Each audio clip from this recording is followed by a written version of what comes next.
Et si la meilleure chose à faire dans toutes les situations, c'était de se soumettre à la normalité et d'obéir à la norme.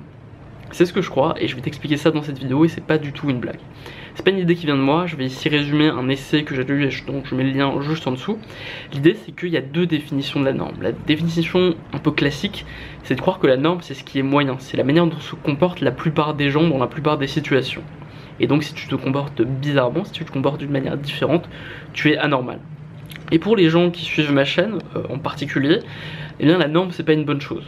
Beaucoup de gens ont tendance à considérer qu'il faut surtout pas être normal, il faut surtout pas manger de manière normale, surtout pas dormir de manière normale, etc.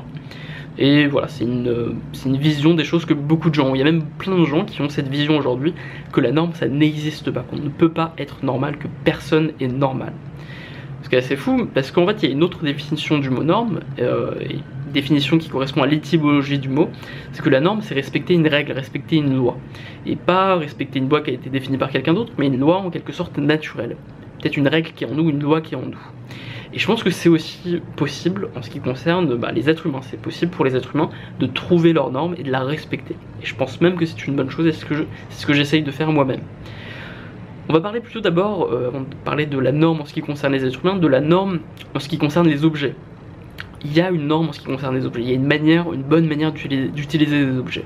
Par exemple, si tu conduis une voiture, si, imaginons sur une autoroute, la grande majorité des gens sur des kilomètres roulent en marche arrière, eh bien, ils n'utilisent pas leur voiture de manière normale, ils ne respectent pas la norme.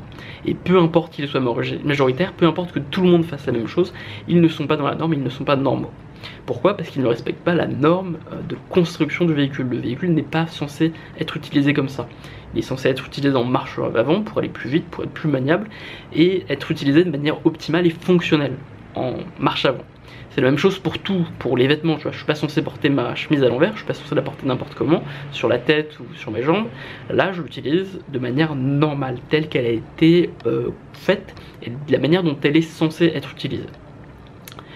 Et en ce qui concerne les êtres humains, c'est un peu plus compliqué de trouver quelle est cette manière normale de s'utiliser, d'utiliser son corps, d'utiliser son esprit, mais c'est possible aussi. Évidemment, on n'a pas accès à la notice de construction, la notice d'utilisation, on ne sait pas à quoi on sert, on ne sait pas pourquoi on est fait, mais on a quand même quelques indices, que ce soit du côté de la science ou alors par nos expériences personnelles, parce qu'on a évolué dans un certain environnement pendant la préhistoire, et aujourd'hui on peut se comporter d'une manière normale par rapport à ça. Et ça peut être compliqué de le voir, mais on peut avoir des petits trucs, par exemple, juste sur la manière de dormir. Une manière normale de dormir aujourd'hui, c'est de faire une grande nuit de sommeil, de se réveiller tous les jours à la même heure, et puis de se coucher voilà, le soir, peut-être en regardant un film sur son ordi ou je sais pas quoi. Ça, ce serait une manière normale de dormir. C'est la norme dans le sens moyen, c'est pas la vraie norme. La vraie norme, telle qu'on l'a étudiée, c'est que dans un environnement avec une absence de lumière artificielle, l'être humain a un sommeil biphasique. C'est-à-dire que quand il n'y a pas de lumière, de lampe, etc., eh bien on dort pendant la nuit, quelques heures, on se réveille au milieu de la nuit, et ensuite on se rendort. Ça, en tout cas pour moi, c'est la norme, c'est la vraie norme en fait. Et peut-être qu'il y a encore d'autres manières, en tout cas ça se rapproche plus de la norme pour les êtres humains. Après la norme évidemment c'est pas la même pour tous les êtres humains et ça dépend de chaque personne. Tu vois, on peut parler de la manière de manger. Aujourd'hui la manière normale de manger c'est de manger 3-4 fois par jour de la nourriture industrielle et de faire ça toute l'année 365 jours.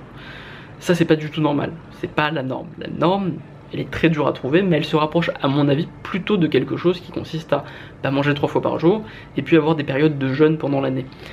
Parce que notre corps a plutôt été préparé par ça et que quand on fait ça, on est en meilleure santé et on a plus de vitalité en tout cas.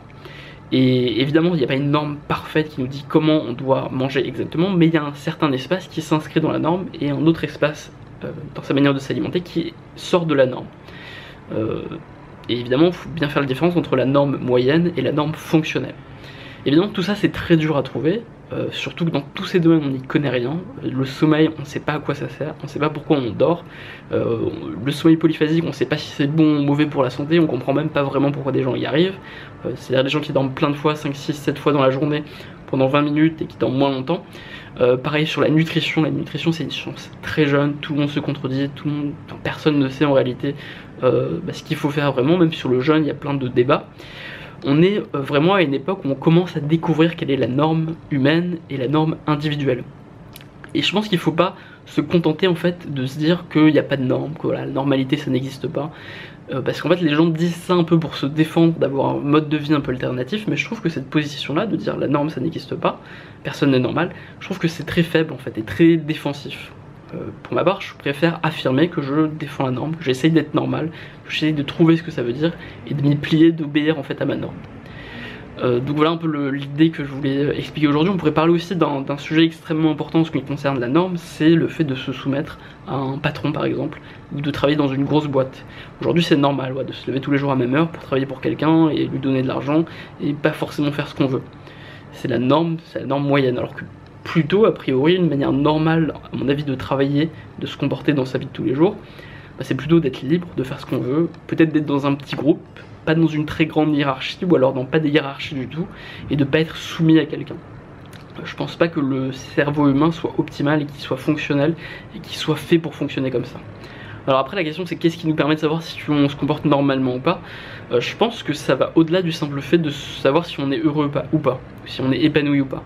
Je parle de quelque chose de différent. Dans l'essai, il y a cette comparaison en fait qui est faite entre, imaginons quelqu'un qui passe toute la journée devant sa télé en train de manger des pop-corn et voilà, et qui est comme ça, et quelqu'un d'autre qui, on va dire, qui court, qui s'amuse à sprinter tous les jours.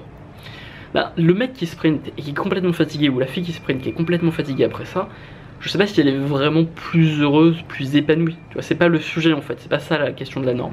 Peut-être qu'elle est plus malheureuse, peut-être qu'elle souffre. On pourrait même imaginer quelqu'un totalement anormal qui passe sa journée à manger n'importe quoi devant la télé et peut-être même avec un casque de réalité virtuelle et en se droguant, qui serait super heureux, super épanoui. Je dis pas que c'est possible, mais potentiellement, tu vois, on peut imaginer ça en tout cas, mais on pourrait imaginer ça. Et pour autant ce serait pas normal. Donc en fait la question de la norme, d'être quelqu'un de normal et de trouver sa norme, c'est pas la même chose que la question d'être heureux, en tout cas je pense. Et toute la difficulté c'est de trouver cette norme. Et c'est un peu ce que j'essaye de faire en fait sur ma chaîne, enfin je dis ça un peu rétrospectivement parce que j'en ai pas forcément conscience. Et je pense que c'est un sujet intéressant en fait de trouver sa norme. Alors après dans l'ensemble quand on se comporte normalement je pense qu'on est plus heureux et plus épanoui, mais c'est vraiment une question différente, c'est une recherche, c'est un objectif de vie à part entière. On pourrait peut-être parler plus de vitalité, d'énergie, je sais pas comment vraiment le formuler, mais c'est vraiment une recherche différente qui est celle de trouver la norme, de trouver la bonne manière de fonctionner, la bonne manière de se comporter.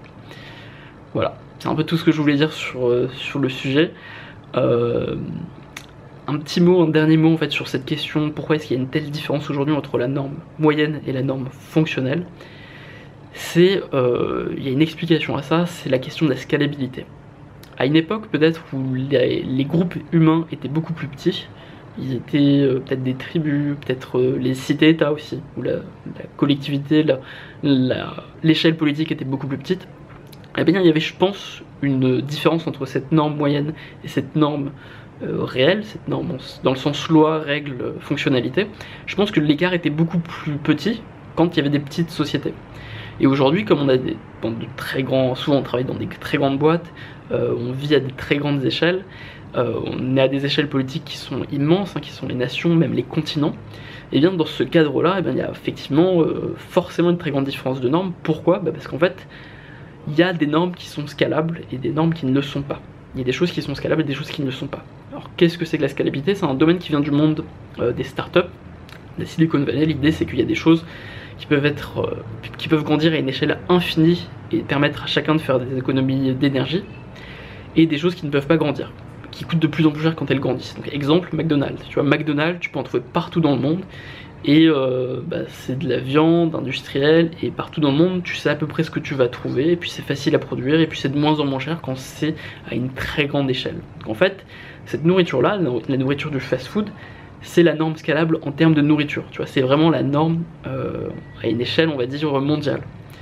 Par contre si tu parles, je sais pas, d'une nourriture beaucoup plus naturelle, on va dire beaucoup plus adaptée à ton corps, et qui sera meilleure pour ta santé, par exemple de la nourriture locale qui correspond à la saison et qui va être un peu plus crue, peut-être un peu moins transformée, etc. Là si on va essayer de faire un grand restaurant qui va marcher partout dans le monde et qui va être développé sur cette base, ça marchera beaucoup moins bien, ça sera pas scalable parce que ça sera différent à chaque fois, parce qu'on sait pas ce qu'on va manger, on sait pas forcément goûter les aliments qu'on va trouver, et c'est peut-être même pas forcément adapté à tout le monde, et c'est absolument pas scalable.